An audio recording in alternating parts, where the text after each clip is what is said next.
Okay guys, tara samahan nyo ulit akong maglako ng isda. Ipapakilala ko ulit sa inyo ang aking mga suki na hindi nawawala. Pero bago natin sila kilalanin, shoutout muna. Shoutout kay John Ruales, kay JJ Celos Porbes, kay Jonalyn Retardo, kay Marilyn Soniedo de Los Santos, kay Ryan De Grano Rogelio, kay Patrick Laico Aldeza, kay Gary Lacatan Lara, kay Vilma Miguel, at last kay Ate Gigi Girl. Maraming salamat po sa inyong lahat at sana'y huwag kayong magsasawa sa inyong pagsuporta.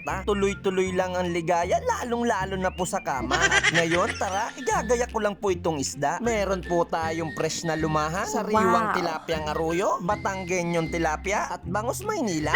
Okay, at ready na po ang ating paninda. Tara at maglalako na po tayo. Sa sobrang bilis po ng ating biyahe dahil wala pang bumibili, nandito na po tayo sa may Little Baguio. Hanggang ngayon, wala pa po tayong buena mano. At dito nga po sa may crossing ng Sumagungsong, hindi na wala ang aking pagbabaksakan. At ayun, si Ate Tali. At bago po siya pumili, tinanong niya ako kung anong pang-ampat sinagahi. Sabi ko po'y kumuha ka ng dahon ng hawili o di kaya po'y dahon ng upli. Tapos ikuskus sa ari. Tingnan po natin kung maaari. At si Ate Tali po, ang buena mano natin ngayong araw. Salamat po. At dito nga lang po sa may bandang ibaba, ang bibili naman ng isda ay si Lola Emilita. Medyo salawahan pa nga po siya sa halagang 50. Kaya ang ginawa ko po, kinalhati ko na. Dahil mabait naman po kong talaga. Yan, tama yan, Bulastog. Maging mabait ka sa kapwa. Kahit laging parang galit ang iyong mukha. Ay naman ka naman kaurluan sa akin makapanlait. Hindi naman talaga ako pangit pag nakatalikod. Pero may iba pala tayo kaurluan. Dito pala ang ating biyahe sa Akasyahan. At yan, lahat po ng inyong natatanaw,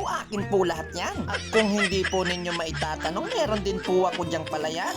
Uy, Bulastog, gising na. Ay, sa panaginip lang pala yan. Tara, focus na lang po tayo sa paglalako. Ang bibili naman po pala sa atin ay si Tatay Dayo. Dahil sawa na daw po siya mag-ulam ng bayoko. Iibahin daw naman po niya laman ang kanyang maluto para maiba naman daw po sa tinuto. At dumako naman po tayo sa mahabang pababae na to. Kunti na lang po at malapit na tayo sa sentro. Itong Akasyahan, makalampos lang po tayo dyan sa palayan. Pero bago po tayo dun makarating, papara muna dyan si Ate Arian. Ayan, pero bago po siya bumili ng lumahan, may pinaparating po siya sa kanyang kamahalan. Sige ate, sabihin mo na yan. Mahal na mahal kita, Usluy. Wag mo akong iiwan. Pagkatapos nga sabihin ni Ate Arian na kanya nararamdaman, umating naman dito si Nanay Francia. Gusto rin daw niya ng isda kaso hindi pa niya nababasag yung kanyang alkansya. At may gusto rin daw po siyang iparating sa kanyang asawa pero sabi ko wag na. At pagdating nga po natin dito sa may sentro, nandito si Ate Ineng at inalok niya din po akong bilhin yung kanyang ibong Martinez.